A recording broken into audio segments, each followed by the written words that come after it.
ঈদ এলেই যমুনা সেতুর পশ্চিম সংযোগ মহাসড়কে চাপ বাড়ে ঘরমুখো মানুষের। আগে দীর্ঘ যানজটে চরম ভোগান্তি পোহাতে হতো উত্তরবঙ্গগামী যাত্রীদের, তবে এবার সেই পরিস্থিতিতে কিছুটা স্বস্তি আসছে। যমুনা সেতুর পশ্চিম সংযোগ মহাসড়কে 4 লেনে উন্নীতকরণ সহ বিভিন্ন স্থানের নির্মাণ কাজ শেষ করা হয়েছে।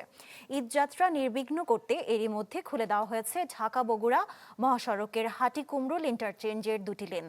গ্লিটারের টুইন লেমন ও অ্যান্টিব্যাকটেরিয়াল ফর্মুলা বাসনকে চকচকে জীবাণুমুক্ত করে আমাদের দেয় গ্লিটার গ্যারান্টি। উত্তরবঙ্গের প্রবেশদ্বার হিসেবে পরিচিত সিরাজগঞ্জের যমুনা সেতুর পশ্চিম পারের 22 কিলোমিটার সংযোগ মহাসড়ক দিয়ে প্রতিদিন প্রায় 15 থেকে 20 হাজার যানবাহন চলাচল করে। ঈদের সময় এই সংখ্যা কয়েকগুণ বেড়ে ভোগান্তি কারণ হয় যানজট। তবে সাসেক 2 প্রকল্পের অধীনে যমুনা সেতু থেকে চান্দাইকোনা পর্যন্ত 45 কিলোমিটার মহাসড়ক 4 লেনে উন্নীত হয় এবার ঈদযাত্রায় স্বস্তিদায়ক হবে বলে আশা করছেন চালক ও যাত্রীরা।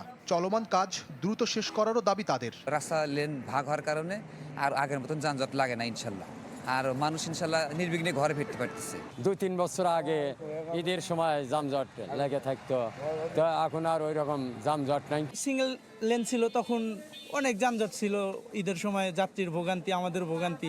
এখন আশা করি যানজট না হবে না। ফোর লাইন হয়ে গেছে, বড় লাইন বড় হয়েছে, গ্যাঞ্জাম লাগে না। এখন রাস্তাঘাট আসা রোডে ভালো লাগে, কোনো জামটাম নাই। ঘরে ফেরা নির্বিঘ্ন করতে হাটিকুমরুল ইন্টারচেঞ্জের বেশ কয়েকটি লেন খুলে দেওয়া হয়েছে, জানালেন সড়ক বিভাগের এই কর্মকর্তা।